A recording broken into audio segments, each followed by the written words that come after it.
Let me ask you something. If I asked you right now to explain exactly why you own every single investment in your portfolio, not just what it is, but why you bought it, what you expect to do with it, and when you plan to review it, could you answer that question for every single position that you have? If the honest answer is no, or even not really, then this video is for you, because the number one thing I see holding Nigerian investors back is not a lack of money. It is not even a lack of information. It is investing without a clear order. Buying things because someone said so, spreading money across 10 different positions because that feels like being smart, rotating out of good companies because something else looked more exciting, moving in and out of the market based on noise rather than conviction. And here's the part that should make you stop and think. The habits you build when you have small capital are the same habits you will bring to large capital. The investor you are today with 200,000 naira is the investor you will be with 20 million naira unless you deliberately change. So today I'm going to show you the right order, not based on your age, not based on some generic formula, but based on the stage you are actually in and what the stage specifically requires from you. I'm going to walk you through something I call the Nigerian wealth ladder. 4 stages, 4 identities, and the specific moves each one demands. I have lived this personally from starting with small capital spread across a handful of stocks to where I am now. I'm still learning as I go, but what I can tell you is this. This is not theory. This is what actually works. Let's jump into the video. Let's go. Now, before we get into the specifics, I want to give you the full picture first. I want to give you a framework for understanding where you are and where you are going before we talk about any specific moves. The Nigerian wealth ladder has 4 stages. Every investor is at one of these stages right now, whether they know it or not. Each stage has a primary investment approach, but more importantly, each stage requires a specific shift in how you think, and that mindset shift is what most people miss entirely. Starting with stage 1, the student. This is where every investor begins. Small capital, learning the fundamentals, building the research muscle. The job here is not to get rich quickly. The job is to learn how to think. Then we have stage 2, the builder. You have developed real conviction through research and experience. Now you go deep on your highest conviction ideas. Let compounding do the work. This is where the portfolio starts to grow seriously. Then we have stage 3, the architect. Your capital is now meaningful. The job changes from picking stocks to designing a structure. Intentional diversification, not random diversification, begins here. Then we have stage 4, the steward.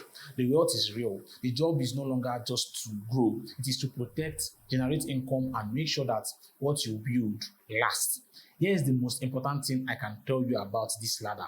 Most Nigerian investors plateau not because they ran out of money, but because they never made the required mindset shift. They arrived at stage 3 capital with a stage 1 brain, and that combination, serious money managed with an undeveloped investment philosophy, is where wealth gets destroyed in Nigeria, quietly and painfully. So as we go through each stage, I want you to be honest with yourself about not just where your capital is, but where your thinking is, because those two things are often at completely different levels.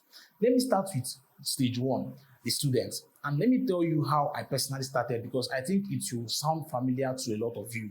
When I first began investing in the Nigerian stock market, I had a thesis. Even if I could not fully articulate it at the time, I believed in what I call economic pillar companies. You can go watch some of my earliest videos. You'll see some of the videos where I was talking about Dangote Cement and the rest of them. Businesses that Nigeria cannot function without. Banks that the entire financial system runs through. Consumer goods companies that every Nigerian household buys from. Agricultural businesses feeding the country. That thesis has not changed. It is still the same foundation of how I think about investment today. But my execution at the beginning looked very different from where I am now. I had small capital. We are talking about under 200,000 naira spread across several positions. A little bit in Dangote, a little bit in GTCO, a few other names I believed in. Small amounts, multiple positions, learning as I went. And that is actually fine for stage 1, because the goal of stage 1 is not to maximize return. The goal of stage 1 is to build the research muscle, to learn how to read a company's financial statements, to understand what drives earnings in a sector, to develop the ability to have genuine conviction in an investment based on your analysis, not because someone in a WhatsApp group told you to buy. The research muscle you build in stage 1 is what separates a serious investor from a lucky one, because lucky investors eventually lose. serious investors keep getting better. Now, stage one has two traps that will keep you stuck if you are not careful. Trap one is spreading too thin without understanding. There's a difference between spreading small amounts across multiple positions because you are learning and observing, and spreading small amounts because you hope one will randomly explode. The first is education, the second is gambling. The way you tell the difference is this: can you explain in your own words why you own each position? If the honest answer is no, that is a trap, not a strategy. Trap two is outsourcing your thinking permanently. Every investor starts by following someone else's idea. That is fine. You are learning. But stage one should be the stage where you transition from following tips to developing your own views. If you are still entirely dependent on someone else's or other people's analysis after 2 or 3 years of investing, you have not left stage one yet. You have just gotten more comfortable in it. And that comfort is dangerous because stage one habits with stage two capital is a very expensive combination. The mindset that stage one requires is patience as an active strategy, not patience as waiting for something to happen. Patience as a deliberate decision to prioritize learning over earning in the short term, to suffer a little now in order to build something that will pay you massively later. Suffer short term to win long term. That is stage one philosophy. Now, I want to pause before we get to stage two because there is something I need to address. Something that sits between stage one and stage two that stops most Nigerian investors from ever making the transition. And I think it is the most important thing I can say in this entire video. The single biggest wealth building mistake I see Nigerian investors make across all income levels, all ages, all background, is that they never fully transition from a trading mindset to a long-term wealth building mindset. They stay in a version of stage one for their entire investing life, just with bigger amounts of money. And I understand why. You see, we grew up in an environment that celebrates hustle, speed, and quick wins. Staying patient in a position that is not moving immediately feels wrong. Watching a stock drop 15% after you bought it feels like a mistake. And when something else looks like it is going up, the instinct to rotate, to be in action, to feel like you are doing something. But here's the truth that most people do not want to sit with. The wealth is not built in the buying and the selling. The wealth is built in the staying, in finding something genuinely good, a company with real earnings, real competitive advantage, real staying power in the Nigerian economy, and holding it long enough for it to compound and do its work. Now, I want to ask you something directly, and I want you to answer honestly. Have you ever held a stock through a significant decline, not sold it in panic, not rotated out of it, and then watched it recover and surpass your entry price? If yes, you know what that experience feels like. You understand at a deep level that patience has a payoff. If no, that is the experience you need to have before you can truly call yourself a builder. Because until you have lived through that cycle and held your conviction, you are still developing the most important muscle in long-term investing. The transition to stage two is not about having more money, it's about genuinely internalizing one idea that wealth is built in the waiting, not in the trading. If what I just described sounds familiar, if you recognize yourself in that pattern of moving in and out of positions without a real reason, hit the like button on this video, not as a favor to me, as a signal to the algorithm that this is the kind of honest, practical content that needs to reach more Nigerian investors, because most people are stuck in this trap and nobody is talking about it directly. So let us talk about what stage two actually looks like, the builder stage. And I want to share something personal here because I think it is the most important thing I can say about how I actually built my portfolio to around 7 figures. When I reached the point where my portfolio crossed 7 figures, it was still concentrated, not spread across 20 stocks, deep on my highest conviction ideas. And only now at this stage, am I now beginning to think seriously about diversification. And even then, I'm doing it with future money I deploy going forward, not by selling positions that got me here. I say that not to impress you with a number. I say it because it is the opposite of what most people expect to hear. Concentration with conviction held over time is one of the most powerful wealth building strategies available to a Nigerian investor. And it works, but only when it is grounded in real research, not just hope.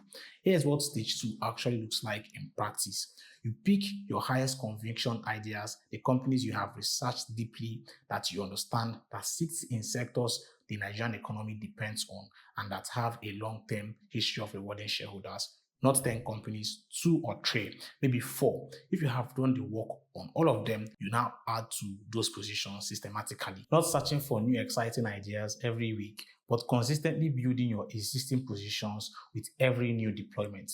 The goal is to go deeper on what you already believe in, not wider into things you have not properly researched. You hold long enough for compounding to work, and this is where most people fail. Compounding requires time. It requires you to stay in a position through quarters that feels boring, through jobs that feel uncomfortable, through the noise of other stocks that seem to be doing more interesting things. The companies that built serious wealth for Nigerian investors were not exciting week to week. They were exceptional year over year. And finally, you do not touch existing positions to diversify. This is the discipline that stage two requires. When the urge to diversify hits and it will actually hit you, use new money, not existing positions. Your proven holdings keep compounding. New deployment goes into expanding the portfolio, never the other way around. The economic pillar company thesis is the anchor for stage two.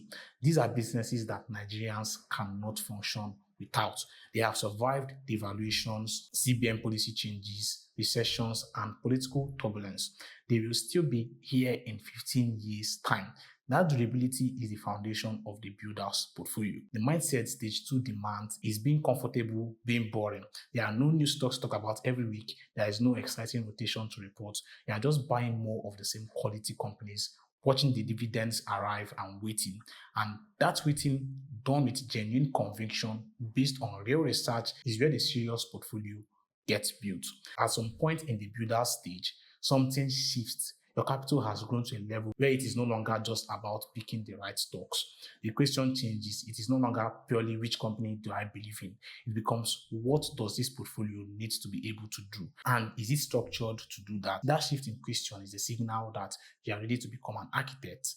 Welcome to stage three. And here's where even serious experienced investors make the most expensive mistake of their financial life. They finally reach meaningful capital, real money, and the instinct kicks in to diversify, which is the right instinct actually, but the execution is usually wrong. They sell the positions that built their wealth to buy things they have not properly researched. That is not diversification, that is destroying the compounding that got you here in order to chase something else. And it's one of the most common wealth destroying moves I see in Nigeria experienced investors. Good instinct, terrible execution at the crucial moment. The architect rule is simple. Diversify with future money, not existing positions. Your proven holding keeps compounding. You do not touch them. New capital, new salary deployments, bonuses, business proceeds get allocated to expanding the portfolio into new asset classes and new sectors. The compounding machine keeps running. The new money builds the broader structure around it. What the portfolio starts to look like at this stage is something like this. The equity core remains unchanged. Your stage two positions are still running, still compounding, still paying dividends. You add to them occasionally when valuation makes sense, but you do not disrupt them. Around that core, you start building a fixed income layer. Bonds, treasury bills, money market instruments. These are not your primary wealth builders at this stage. They are your cash flow and stability layer. They give the portfolio income predictability and buffer during market volatility. You also start building dollar-linked exposure, export companies, dollar-denominated instruments, assets whose naira value rises when the currency weakens. This is how you protect the real value of a portfolio against Nigerian inflation and devaluation. And you begin to think about alternative assets, managed agricultural land, infrastructure exposure, the asset classes that are not correlated to the NGX and that produces income in real terms. Not a major allocation at this stage, but the beginning of the conversation. The mindset stage 3 requires is thinking like a portfolio manager rather than a stock picker. The question is no longer which stock should I buy. The question is what job does this next deployment need to do for the overall structure? That shift in framing from picking to designing is what separates the architect from the builder. Now, before I go into the final stage, I want to ask you directly, which stage are you in right now? Student, builder, architect, or steward? Drop it in the comment section. Just the stage name, it's fine. I read every single comment and I genuinely want to know where the people watching this video are building from. And be honest, not where you want to be, guys, where you actually are today. Let me know in the comment section. When you reach stage 4, the steward, the portfolio is real, meaningful, the kind of wealth that, if managed correctly, can generate income for the rest of your life and potentially beyond it. And this is where the hardest mindset shift of the entire ladder happens, because most investors who reach this stage cannot change the thinking that got them here. They keep optimizing for growth. They keep taking the same risk that built the wealth. They stay in builder mode when the job is now steward mode. And that is how generational wealth gets lost in one generation.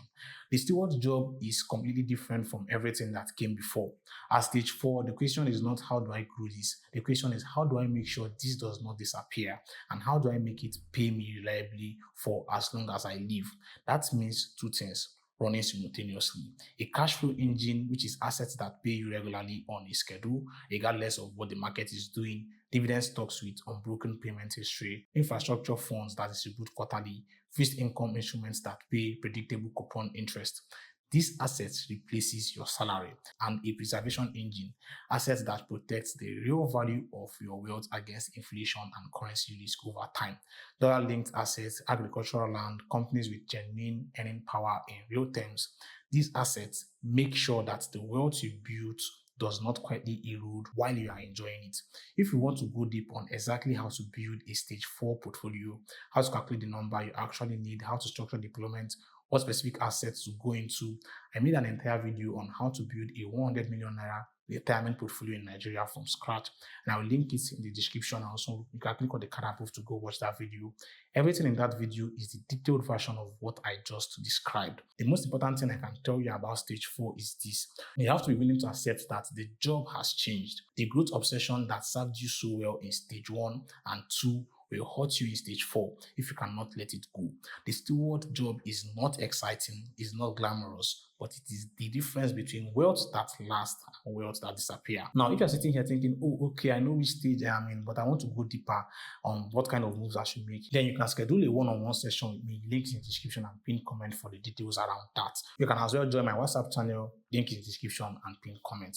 Now, let me bring the whole picture together before we close, because I want this framework to actually stick with you. At stage 1, which is the student, your primary focus is research and learning. The mindset that is required is patience as an active strategy. And the warning signs that you should look out for if you are still stuck here is that you keep chasing tips instead of building your own analysis. Then for stage 2 is the builder. Your primary focus is deep conviction and compounding.